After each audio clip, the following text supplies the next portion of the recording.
जय श्री कृष्ण। एक बार आपका फिर से स्वागत है।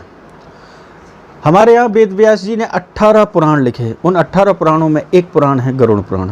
आदमी की मृत्यु के पश्चात गरुड़ पुराण ही उसे सुनाया जाता है 13 दिन तक, और गरुड़ पुराण से उसके मुक्ति का मार्ग मिलता है और उसका रास्ता बनता है।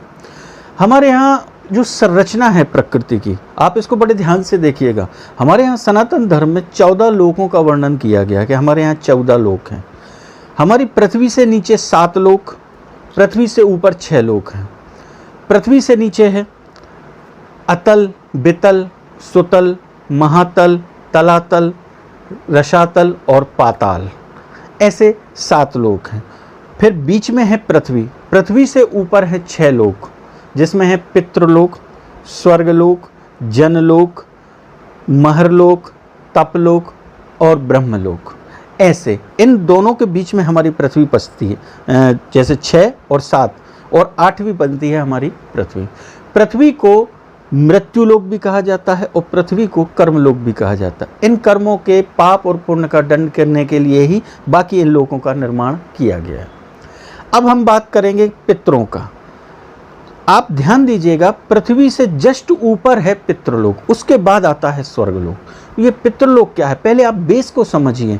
आजकल ये होता है, लोगों की मानसिकता चल रही है कि पितर आएंगे उनको खिलाना पिलाना, ये है। वास्तविकता क्या है इसको आपको समझना है।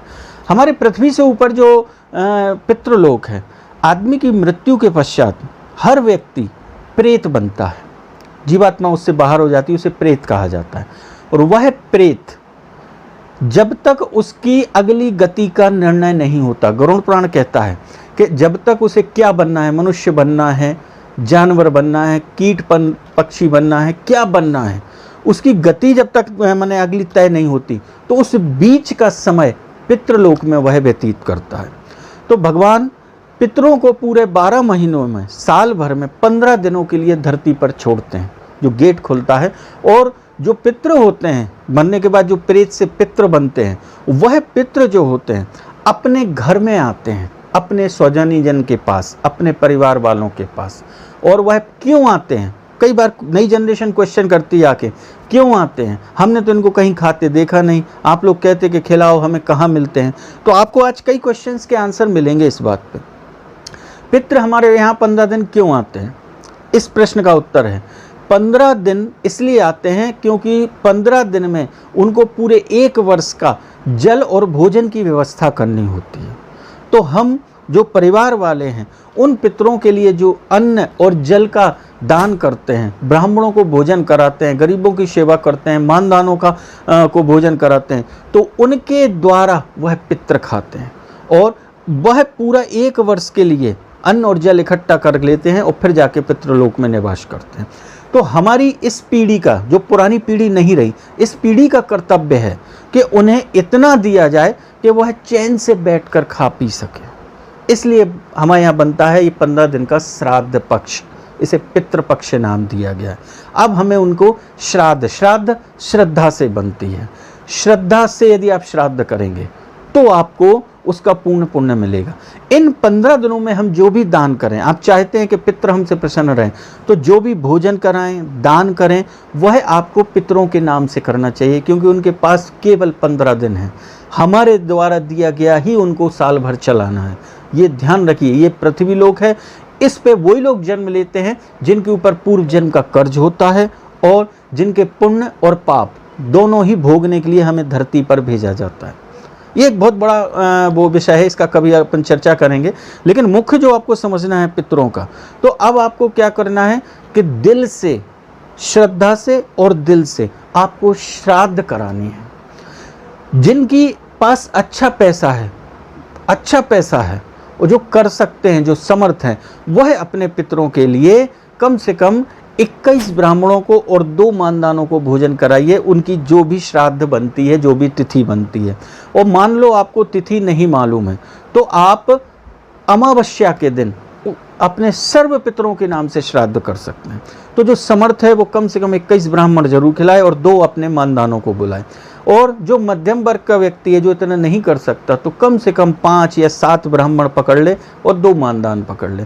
और जिसकी बिल्कुल हैसियत नहीं है, जो बिल्कुल गरीब है, तो वह भगवान के मंदिर में जाकर हाथ जोड़कर अपने पितरों के लिए प्रार्थना कर दे तो उससे पितर प्रसन्न हो जाते हैं। और यदि हम यह नहीं करते हैं तो पितर हमसे कुपित हो जाते हैं। अब कई लोग क्वेश्चन करते हैं कि कैसे खाते हैं, तो पितर कैसे आते हैं? जो ब्राह्मण और मानदान होते हैं आपके घर में, उनके शरीर में प्रवेश करके आपके यहाँ द्वारा दिया गया भोजन और जल ग्रहण करते हैं पितृ लोग। तो वो यदि संतुष्ट होते हैं, इसलिए उन्हें भोजन कराना, दान देना, वस्त्र दान देना, तो ये सब दान करिए। और मान लो आपके लिए आज के समय की हैसियत के हिसाब से यदि नहीं वस्त्र सबको आप दे पा रहे हैं, तो सबसे शॉर्टकट उपाय है, आप जो भी भोजन कराइए, दक्षिणा दीजिए, उसके बाद एक एक रूमाल दीजिए। रूमाल वस्त्र का ही रूप होगा, आपको वो पूर्ण पुण्य मिलेगा और आपके पितृ प्रसन्न होंगे। मगर एक चीज़ का विशेष ध्यान रखिएगा, कभी भी कर्ज लेकर श्राद्ध और तेरवी नहीं करनी चाहिए। यदि पितृपक्ष में कर्ज लेकर आप श्राद्ध करते हैं तो उससे मालूम क्या नुकसान होता है, आपके पितृ भी कर्जदार हो जाते हैं, और पितृ जब कर्जदार हो जाएंगे तो वह आपको आशीर्वाद नहीं देंगे। इसलिए ध्यान रखिए, नहीं है आपकी हैसियत तो मंदिर जाके भगवान से उनके नाम से प्रार्थना कर लीजिए, मगर कर्ज लेकर कभी नहीं करना, ये विशेष ध्यान रखना है आपको। अब आपको ध्यान देना है कि ये प्रसन्न होंगे तो क्या होगा, इससे आपके घर में सारे बिगड़े काम बनेंगे।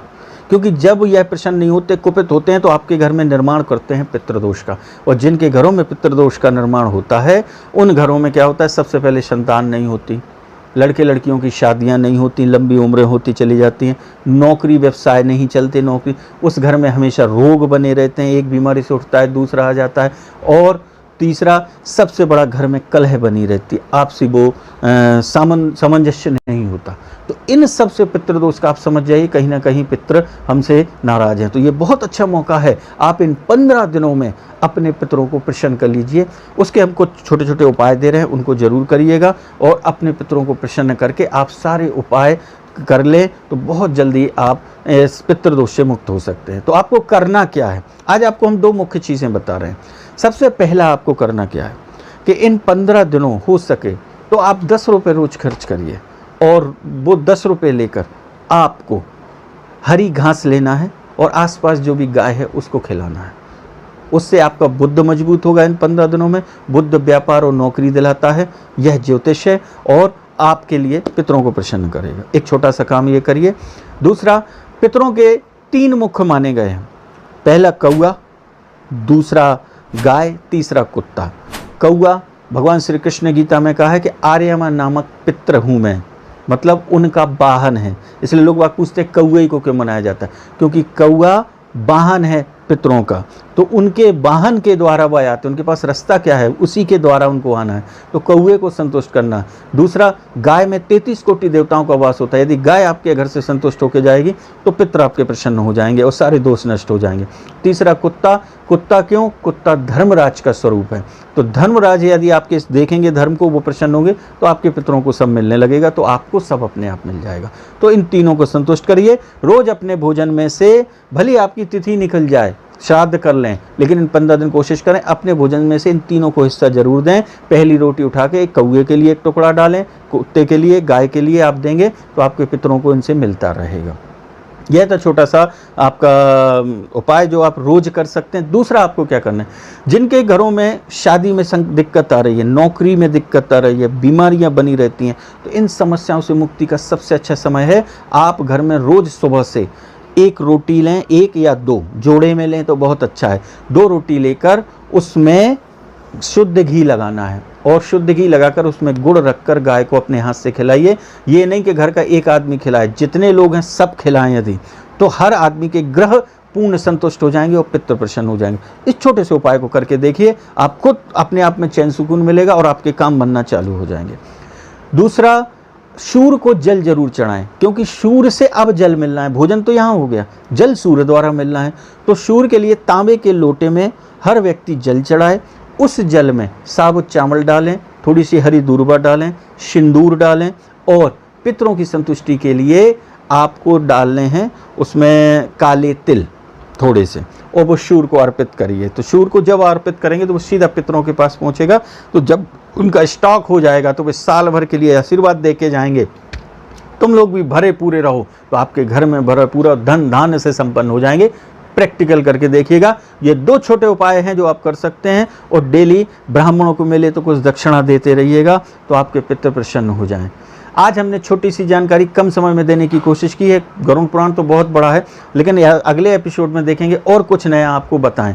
तो आप अपने पितरों को प्रसन्न रखिए, आपके सारे घरों के काम आपके बन जाएं, आप लोगों के जीवन में सुख हो, इसी आशा के सहित अब हम चाहते हैं कि आप हमें आज्ञा दीजिए और अपने पितरों को प्रसन्न के लिए श्राद्ध जरूर कीजिए। थोड़ा बहुत दान जो भी करते हैं अपने नाम से मत करके आप पितरों के नाम से करिएगा। अब आज्ञा दीजिए। भगवान श्री कृष्ण आपकी सारी मनोकामनाएं पूरी करें, और आप इस जानकारी द्वारा यदि थोड़ा भी करते तो आपके पितृ आपसे प्रसन्न होकर आपके सारे बिगड़े काम बनाएं। अब आज्ञा दीजिए। जय श्री कृष्ण।